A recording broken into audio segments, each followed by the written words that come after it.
Yang kita hadapi lah ni bukan sahaja orang-orang biasa, tapi orang yang luar biasa pun juga. Maksud saya adalah orang yang beramal. Contohnya orang yang bertariqat pun lagu tu juga. Jadi pertama sekali kita optimis tadilah.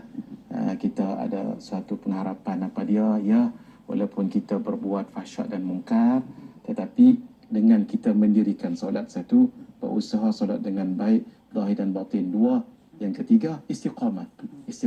Nah, moga-moga ia jadi suatu kekuatan untuk kita tinggalkan itu. Walaupun kadang-kadang banyak ketika orang tu dikalahkan. Lalu dia buat lagi fahsyat dan mungkar dan sebagainya. Tapi dia tahu hak tu salah, kembali balik. Dia tahu hak tu tak betul. Itu paling kurang ada perasaan itu paling kurang. Tapi kita tak mau setakat itu. Kita mau kalau boleh hati kita ni bukan kata menghindari dosa, benci buat dosa. Masya Allah, kalau dah ada orang dalam hati dia benci pada dosa, bersyukurlah dan mudah-mudahan istiqamah. Cerita tadi apa masalahnya tadi tu? Ia banyak faktor. Pertama sekali, orang yang mendirikan solat itu. Kalau kita guna bahasa lebih cermat, orang itu mungkin tidak mendirikan solat, tetapi dia hanya mengerjakan solat, dia hanya menunaikan solat, sehingga solat tadi itu dia tak makbul.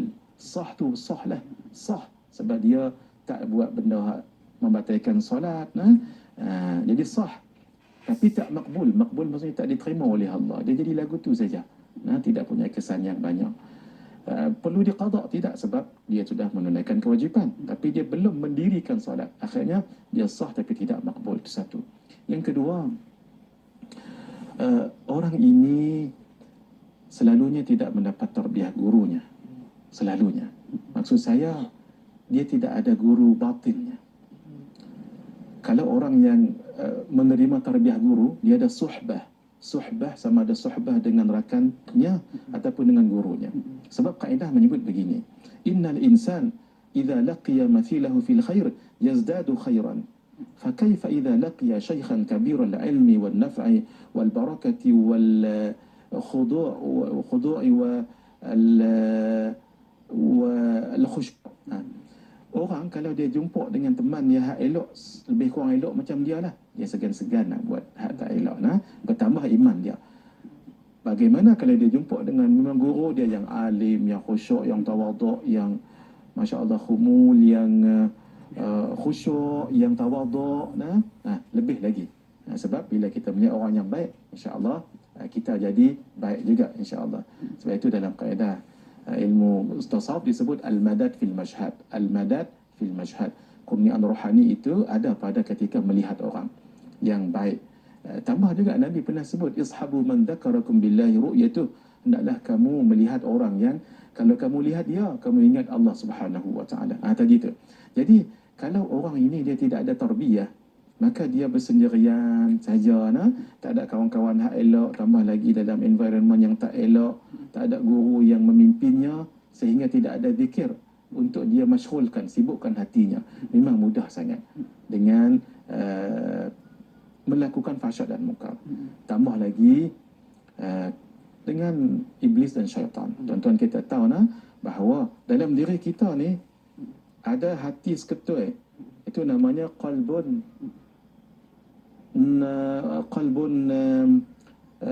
hati sanubari. Qalbun sanubariyun, sebab dia seperti buah sanubar, sebab tu dipanggil qalbun sanubari. Tapi ada satu lagi qalbun rohani, tapi situ dia dipanggil jiwa. Dan manusia biasa dia ada mata kasar, tapi jiwa kita qalbun rohaniyun ada mata juga, tapi namanya basirah. Ini penting kita tahu supaya kita tahu memagap diri kita. Kenapa? Yang namanya nafsu itu bukan semua tak elok. Dua je tak elok. Satu nafsu amarah dengan satu lawamah. Nafsu dalam diri kita. Di luar ni itu namanya iblis syaitan. Iblis syaitan dekat sini ni, di luar. Jin. Dia tak akan boleh masuk kalau nafsu ni elok. Kerana itu hadirin, kalau orang nafsu dia tak elok, dia memang mudah dimasuki oleh iblis syaitan, sebab dia tidak ada tarbiyah tadi. Dia sekadar solat sahaja. Kerana itu daripada Allah lah, siapa yang belum carilah guru-guru ataupun ustaz-ustaz, ustazah-ustazah, siapa pun lah, kalau tak ustaz-ustazah pun yang boleh memimpin kita. Jangan kita berjalan seorang-seorang. Kalau tak, payah. Kita nak menghadapi iblis, jin dan syaitan ni payah. Pasal nafsu kita tidak terdidik. Nafsu bawah tu sajalah. Nafsu amarah, lawamah. Turun balik amarah. Turun, naik balik sikit. Turun balik. Dia main lagi tu. Oleh kerana itu, dia payah nak meninggalkan fahsyat dan mungkar. Jadi kerana itu, bila kita ada zikir yang dia bagi guru kita, kita ada sibuk. Sibuk kita, kemudian kita dibekalkan oleh guru sentiasa, oleh ilmu, dibekalkan ilmu oleh guru kita. Contohnya tarbiyah oleh guru kita dengan pengajaran Imam Al-Ghazali. Nanti rujuk kitab Bidayatun Nihayah, Bidayah an-Nihayah. Imam Ghazali kata, lepas sembahyang subuh, kita kena sibuk dengan 4 perkara. Sama ada kita berguru ataupun mengaji, ataupun kita habiskan zikir-zikir kita, kemudian kita berkhidmat dengan guru ke mak ayah, dan kita jangan sibuk dengan yang lain, yang kemungkaran yang lain. Sehingga kita ada jadual. Sebab itu tuan-tuan, kena ada guru yang memimpin supaya lepas subuh apa baca, lepas lohok apa baca, asak lagu tu. Dia sedikit sebanyak. Kalau tak ampuh pun, dia sedikit sebanyak akan menjadi penghalang daripada berbuat fahsyat dan mungkar. Kalau tak ada hak ni memang payah. Kalau setakat nak semayang saja tak.